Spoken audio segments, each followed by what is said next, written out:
Hey writers, have you ever been tricked by a cookie? Let me explain. You see it lying there on a plate, brown and scrumptious, dark chocolate chips looking all melty and yummy and ready to eat. And then when you take a bite, ouch! That cookie is as hard as a rock. Nobody wants cookies that are too hard to eat. Cookies need to be baked just right so they are easy to eat. It is the same thing with your writing. Your writing should be easy to read. You work so hard pouring your hearts into your stories, and you don't want your readers to say, "This is too hard to read." Today, writers, I want to teach you that when writers are ready to publish their stories, they make sure their writing is easy to read. And one way they do this is to use an editing checklist that reminds them of all the things they know about helping readers read their story easily. So when you go back to fix your writing to make it easy to read, this process is called editing. Say that with me. Editing. I am going to show you a story my niece Faye wrote that I helped her edit. So I rewrote the story just so you guys could see how it looked the first time. And I have made an editing checklist chart to help us look over Faye's writing. You are going to use this exact same editing chart checklist today as you work on your stories.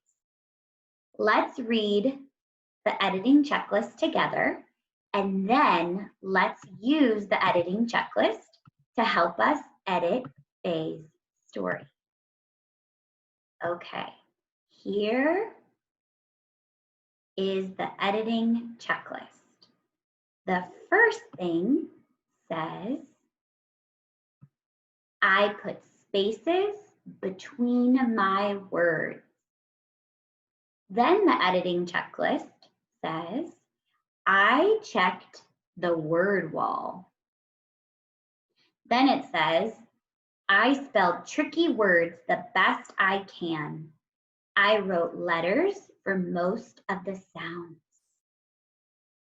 The next point is I used ending punctuation and capital letters to start sentences. And the last thing is I can read my writing, and my friend can read most of my writing without any help. Okay, writers, now what we have to do is we have to read one page of writing, then we have to check off each part of the checklist. So then we'll check off the first thing, then we'll read the writing again, check off the second thing, read the writing, check off the third thing, read the writing. So really we should be reading our story 1, 2, 3, 4, 5 different times. Okay, we're just gonna look at the first page of Faye's writing today. Here we go. So her writing, make it bigger here so we can see it. I put spaces between my words. So I'm going to read this page and I'm only going to be thinking, did Faye put spaces between her words? At the park,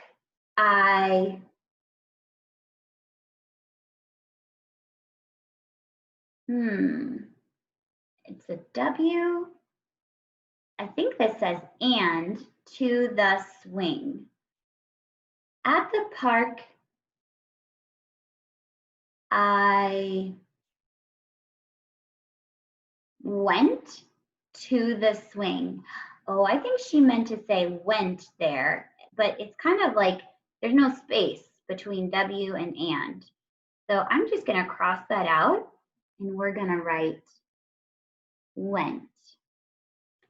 At the park, I went to the swing. My brother, let's check our spaces. My brother is on the slide and I was happy. Okay, I think we fixed up the spaces. So now we could give ourselves a check on the checklist. Right here, check, we fixed our spaces. The next thing is I checked the word wall. And what this means is you looked at your own personal word wall that you have, and any words on the word wall are spelled correctly in your story. So I know on Faye's personal word wall, she has the word and that's in her story right here, and she spelled it correct. She also has the word at, that's in her story, and she spelled it correct. And she also has the word to, and that is in her story, and she spelled it correct. So Faye can give herself a check mark for the word wall words. Okay, here's the next part. I spelled tricky words the best I can. I wrote letters for most of the sounds.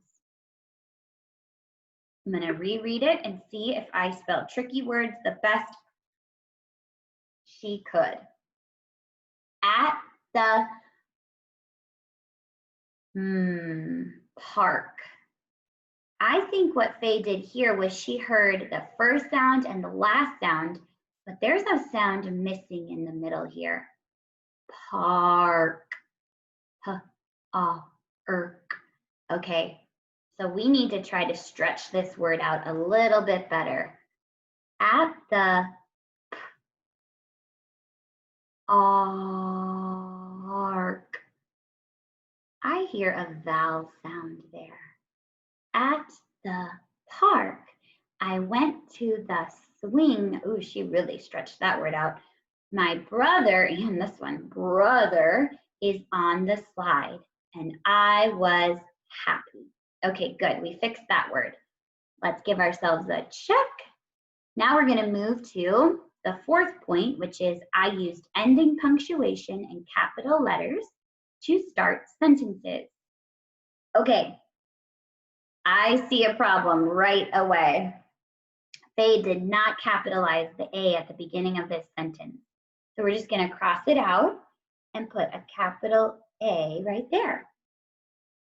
At the, and she used to have a capital P here, so we would need to cross that out, but this P is correct. At the park, I went to the swing, period. Good job, she has her period there.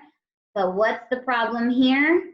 She did not capitalize the M in my. My brother is on the slide. And she used a really nice exclamation point here to show excitement. But look at this again.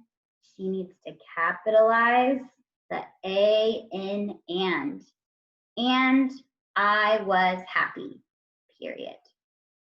Okay, now Faye, we have fixed up Faye's punctuation. The last thing we would do is read my partner's writing or give my writing to a friend or a mom or a dad and see if there's anything they think I should fix up. We're gonna skip that one for now, but if you have time today, you could ask someone at home or a friend in your class to join you and read each other's writing. All right, boys and girls, I am excited to see how you used your editing checklist to help you write today. Off you go.